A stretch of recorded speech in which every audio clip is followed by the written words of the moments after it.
Hello guys, ito nga pala yung uulamin natin na simpleng ulam lang ng mga ano yan, tamad magluto. Hindi, ano to, mataas kasi yung acid ko kaya nagtry ako kumain ng ampalaya, yung mga mapapait. Sinubukan ko baka sakali at okay naman. Ganito lang ginawa ko guys, oh. Ampalaya, tapos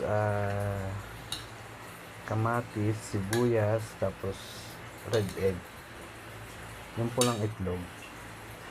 Ang ginawa ko dyan guys, sa ampalaya, para hindi masyadong sobrang pait, binabad ko muna siya sa asin, tapos saka ko hinugasan para hindi siya masyadong mapait, kasi pagka mapait masyado parang hindi ka gaganahan din kumain pagka hindi ka masyadong sanay kumain sa mga mapapait.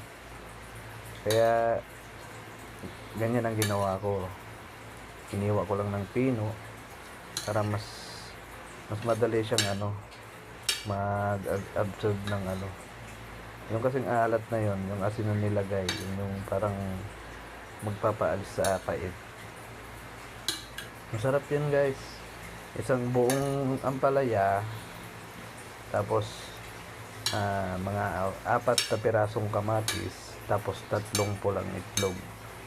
Wala ka na ibang irerekado yan guys, ang magpapalasa na dyan yung mismong pulang itlog o red egg. Masarap yan guys, subukan nyo rin.